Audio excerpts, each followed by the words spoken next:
Alors, voilà la pluie. De nouveau. Alors nous sommes le vendredi 23 août. Et nous sommes partis ce matin à 8h d'Ars avec une marée de 104.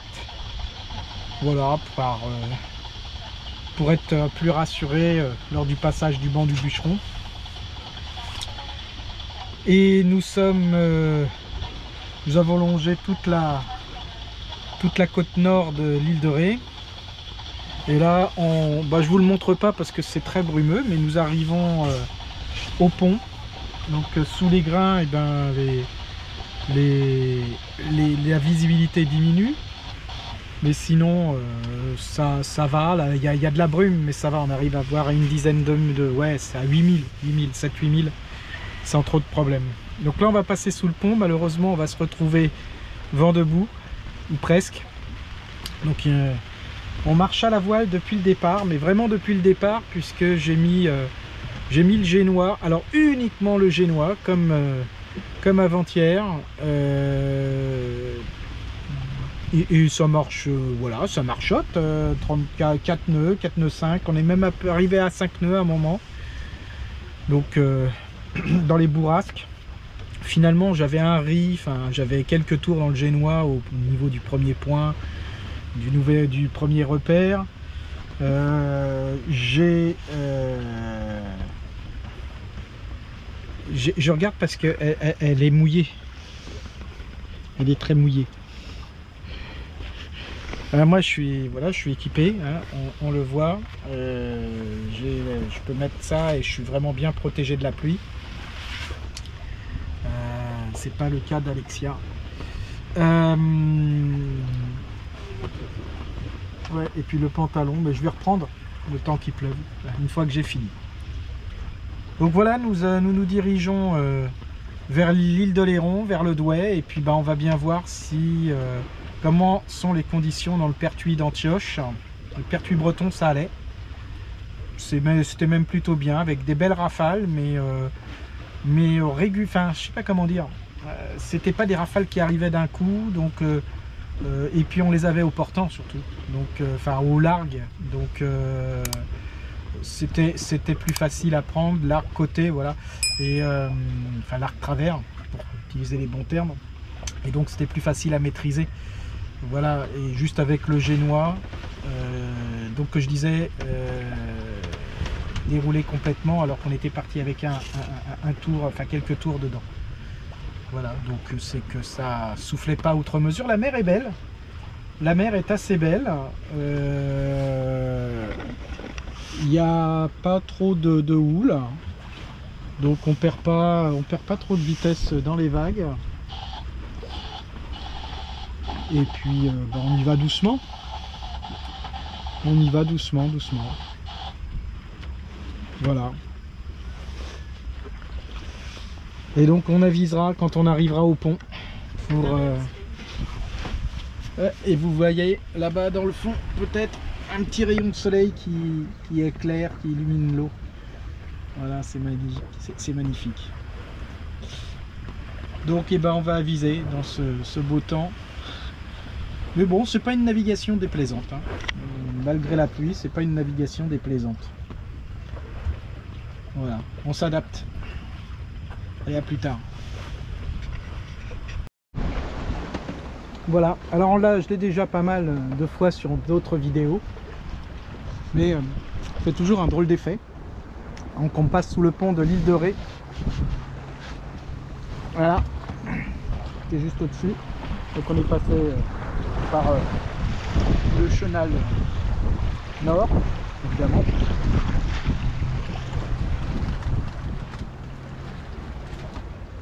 Et alors on voit que d'autres bateaux ne prennent pas le chenal, mais c'est un choix. Chacun connaît son bateau, son tirant d'eau, son tirant d'air. Toujours un moment sympa de passer sous ce pont. Donc maintenant, ici là-bas c'est Rive-Doux, avec le feu Chauveau qui est dans le fond.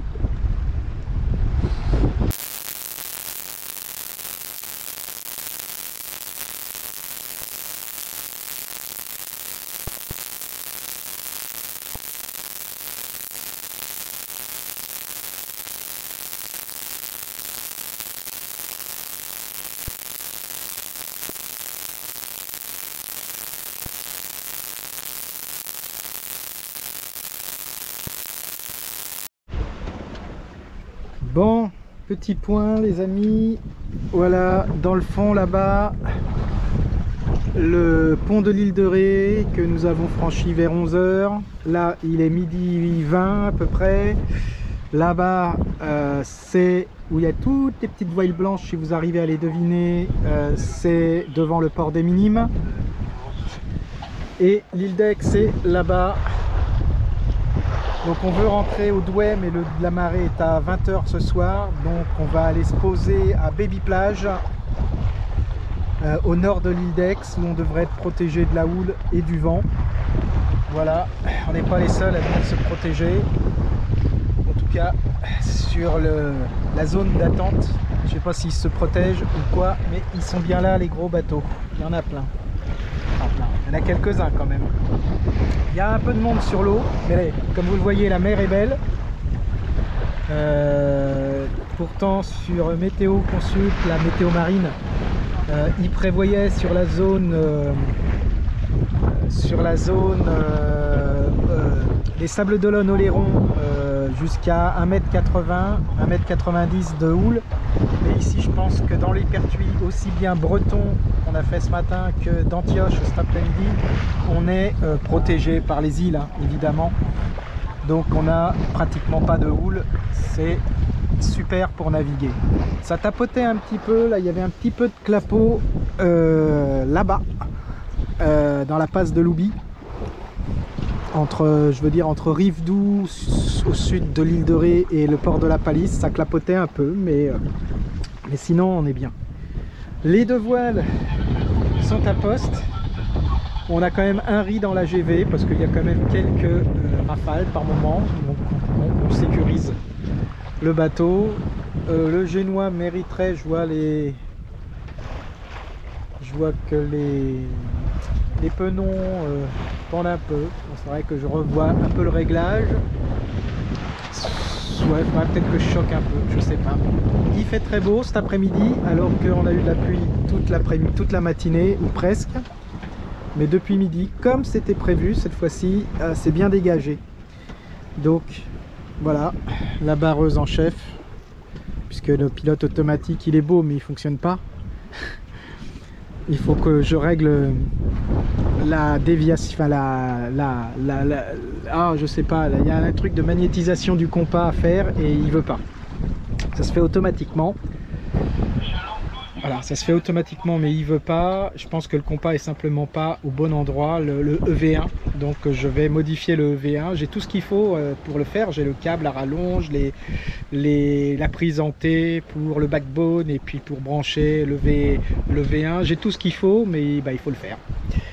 Donc on fera ça parce que là on se dirige au 150 et lui il dit qu'on est au 264, alors que là vous voyez ici on n'est pas vraiment au 264, on est vers le 150 je crois. Je vois pas bien de ma position. Alors c'est bizarre parce que le premier jour on a pu l'utiliser, le pilote automatique, il barrait bien.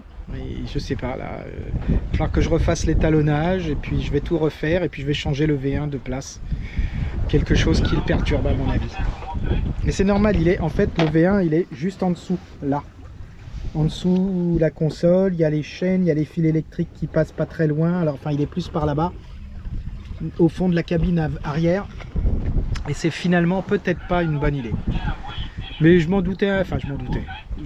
C'était une possibilité du moins, donc que j'avais prévu pour le déplacer. J'étais pas sûr de mon coup ici, donc je vais le mettre à la place de l'ancien compas Fluxgate. Bien, donc partie de 8 h de Ars-en-Ré, arrivée prévue sur le Douai à 20 h. Et puis en attendant, là il est midi 20, on va aller faire une pause d'1 h ou 2 à l'île d'Aix. Ah, les amis, petit mouillage à l'île d'Aix. Comme vous pouvez le voir, vous reconnaîtrez les deux tours de l'île d'Aix. Donc c'est pas le mouillage le plus abrité pour la journée, mais c'est pas grave, on s'y arrête que 2-3 heures en attendant de pouvoir rentrer au Douai à 20 h. Donc on est arrivé vers 14 h je crois, quelque chose comme ça. Puis on repartira vers 17 h, 17 h 30 tranquillement vers le Douai. Il y a 6000, donc c'est pas... Voilà, l'île d'Oléron qui est là. Avec le fort Boyard. Et le Douai, c'est par là. Pas très loin.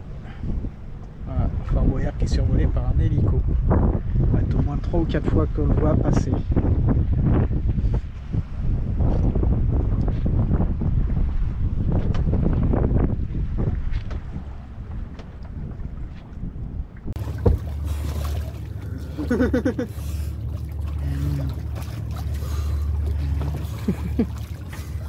Il paraît qu'elle est froide. Il nage et il continue.